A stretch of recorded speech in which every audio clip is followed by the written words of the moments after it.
I've heard a lot of people, and over the years I've talked to a lot of people that have said some perhaps unkind things about him.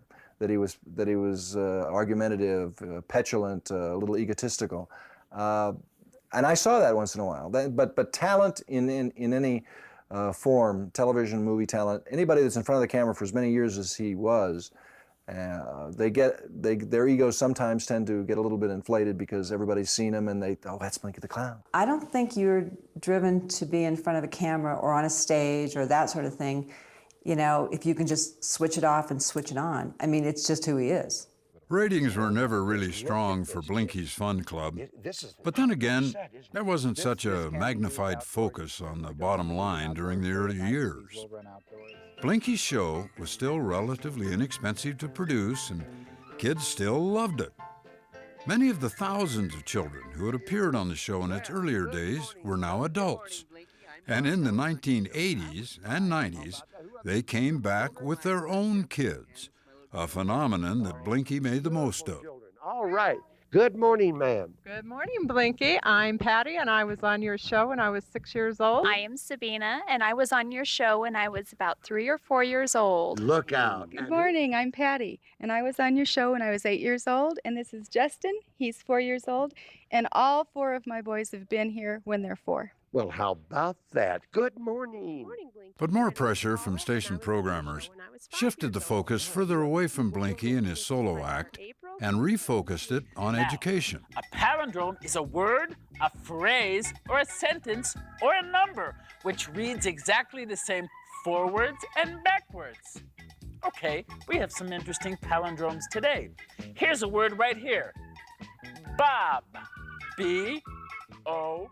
Blinky's character became secondary to the message. His vaudeville act was wearing thin, and with some there was talk of retirement and a changing of the guard. We had been promised the show, so to speak, by various people in programming over the years, actually very early on in the show. We'd only been there a couple of years, and they said, well, of course you know you'll be taking it over. Then a new program director would come in, we'd hear something else. Blinky would tell me on kind of a regular basis that every time he came into the studio and met Otis and Zelda or Michael and CJ, Michael would always ask him, Blinky, when are you going to retire? I said, Otis, wait a minute. When I get to retire, you'll be the first I will tell. That's about it. You'll be the first. I'll tell you first. We were not in any way trying to sabotage him or pull the rug out from under him. We were trying to foresee where it could eventually go. Blinky would say, I'll retire when I'm ready. I'll retire when I'm ready. He kind of had fun with it back. It kind of made him mad a little bit that they kept asking, but he'd always have fun saying, you know, I'll retire when I'm ready. I don't know whether it was professional jealousy or what. I really honestly don't know. The pressure of focus groups, more program choices, and the inevitable bottom line were bearing down on Blinky's Fun Club.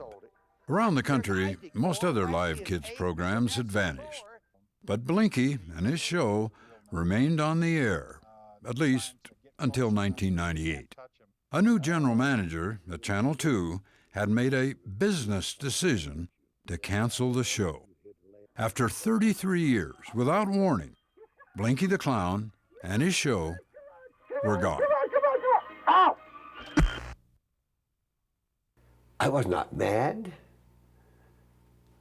I don't think I was hurt. I think I was just shocked that it came so quick.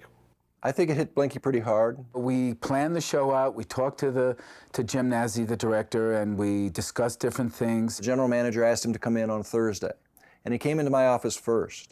And he sat down, and I knew what was going to happen. I knew that the general manager was going to tell him that the show was going to be canceled. See, I thought they wanted to talk to me about something new he was going to do on the show, maybe. And he said, the show is over. We're not going to be producing the show anymore. That's basically what he said. And I went... It was hard for me to hear that because he had basically no idea that his show was going to get canceled. He knew I was going to be turned loose, and I didn't know it. And he went, we're going to pay out your contract, don't worry about it. And I just kind of went, oh. And I looked at CJ, and I said to him, I guess we won't be receiving Christmas presents at the party this year, huh? And then they said, Otis, you and Zelda are through now. And Otis said, well, then can we have a show of our own? And the man said, hell no. Walked up to the dressing room. Blinky wasn't there. We said, okay, I guess we just take all of our costumes and all of our stuff and put it in our car and leave. And that's what we did. I could understand the management decision, but I missed it. He said he couldn't say, Blinky, he's going to turn you loose. It was not his job. He couldn't do that. They got to can him. From Channel 2's point of view, Blinky and his show had simply run their course. More money and a bigger market. The same motivation that brought Blinky to Denver now pushed him out. When Blinky's show was canceled, it had run approximately 36 years on Channel 2. And over 40 years, he had been Blinky the Clown. That, to me, in any context of entertainment, is a long run. Education is being shoved down our throats. Do more education, more education, more education. And personally, I think it killed the show. I accepted it the minute it was spoken. The genre of the show, its time had come. Its time has come and passed, and it's like so many things in early day television. That type of programming will never be revisited. But after 38 years as Blinky the Clown, Russell Scott made sure he didn't go quietly.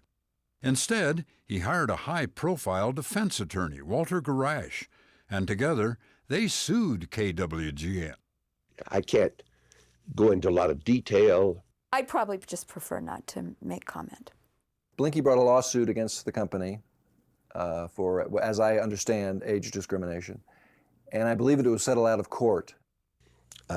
It was a mutual agreement with the station and myself, and we just have to drop it there. I don't talk about it. There were some misunderstandings at first, but we finally came to a mutual agreement, and it was just settled.